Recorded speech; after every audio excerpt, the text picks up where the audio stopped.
Oi, gente, beleza? Bem-vindos a mais uma aula. A aula de hoje vai ser a continuação de uma outra aula. Título: Expansão Marítima, Imaginário e os Tratados. Eu sou o professor de História Pedro Ivo e já vou começar.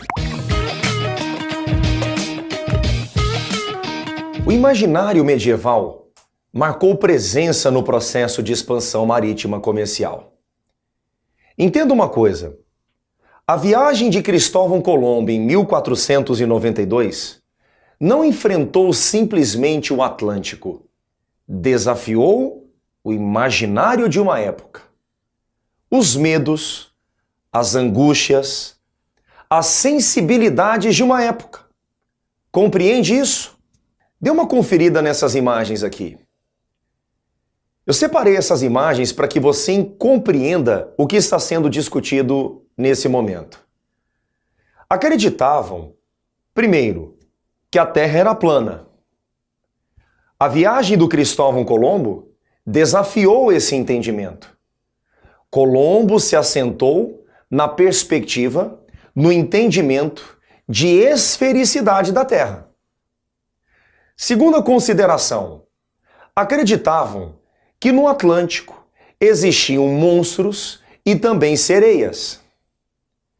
Quando eu me referi a imaginário, foi nesse sentido. A viagem do Cristóvão Colombo enfrentou esses obstáculos imaginários. Na primeira aula sobre expansão marítima comercial, eu enfatizei que Portugal e Espanha buscavam no Atlântico caminhos que levassem à Ásia, aos mercados do Oriente. Pois bem, a rota portuguesa e a rota espanhola foram diferentes. Vamos começar pela rota espanhola, a viagem de Cristóvão Colombo. A expedição do Cristóvão Colombo foi financiada pelos reis espanhóis. Propósito: alcançar a Ásia navegando pelo Ocidente. Em outras palavras, navegar constantemente o Ocidente para assim alcançar o Oriente. Acontece que Cristóvão Colombo não imaginava se deparar com uma imensa pedra no meio do caminho. Pedra que mais tarde receberia o nome de América. Em 1492, a sua expedição entrou em contato com Guanahani, atual San Salvador nas Bahamas, continente americano. O mapa que vai aparecer ao meu lado, ele representa a rota espanhola, o caminho espanhol pelo Atlântico, a viagem de Cristóvão Colombo. Observe a linha vermelha. É a rota espanhola. E a rota portuguesa? A chamaremos de périplo africano. Exatamente isso. Os portugueses navegaram em direção à África. Avançaram para o sul do continente africano, margeando a costa. Até que em 1488, os portugueses conseguem contornar o sul da África, o Cabo das Tormentas, mais tarde rebatizado com o nome de Cabo da Boa Esperança. Em 1498, mediante a expedição liderada por Vasco da Gama, os portugueses alcançam Calicut, Índias. Conclusão: os portugueses no Atlântico desenvolveram um caminho que levou à Ásia, a terra das especiarias. Todo o percurso saindo de Portugal, entrando em contato com as Índias, Calicut é o périplo africano. À medida que portugueses e espanhóis navegavam pelo Atlântico, entravam em contato com algumas terras que não conheciam. Ilhas Canárias, Açores, Madeira, enfim. O contato com novas terras acabou impulsionando os dois estados a firmarem tratados delimitadores de terras.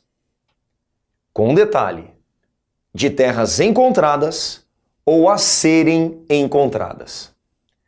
Primeiro acordo, o Tratado de Toledo, que data 1480. Para facilitar o entendimento acerca do Tratado de Toledo, veja esse mapa.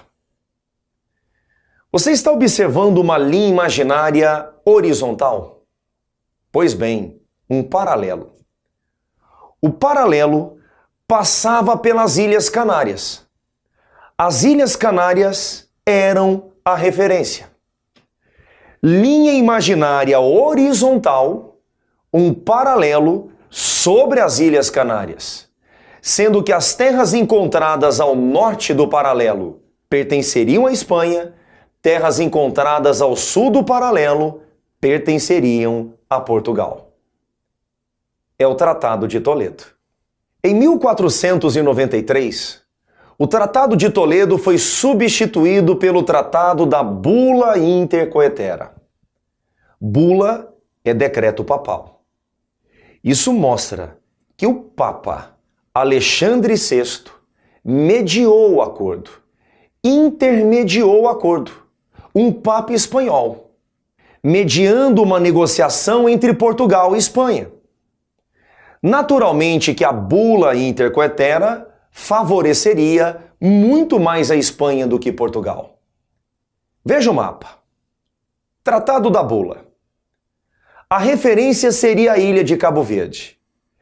Depois de navegar 100 léguas ao ocidente de Cabo Verde, seria estabelecida uma linha imaginária vertical, um meridiano.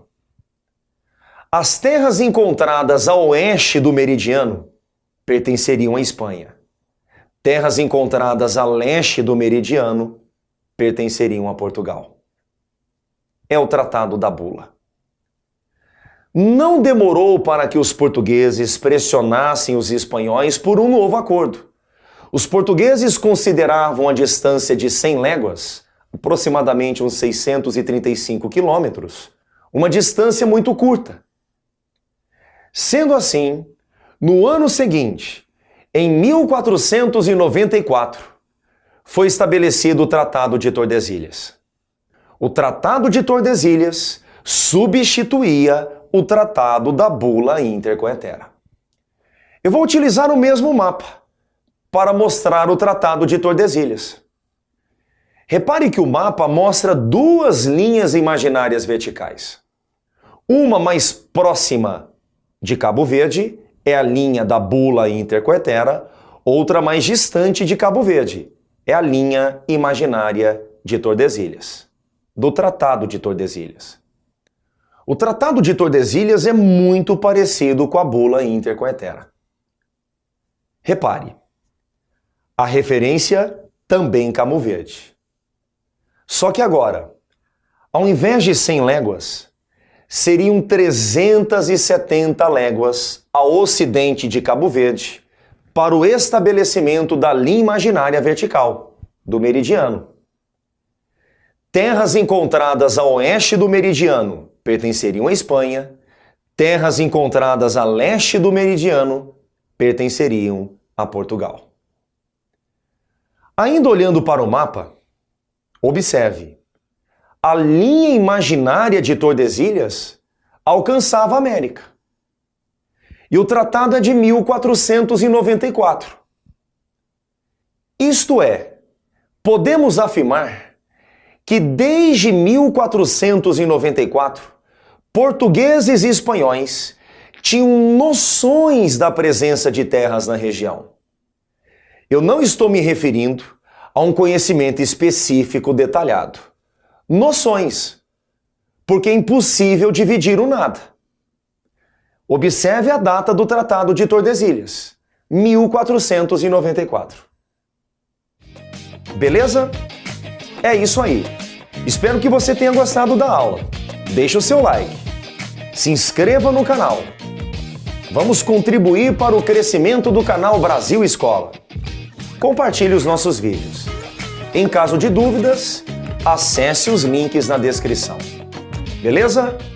Vamos nos ver por aí.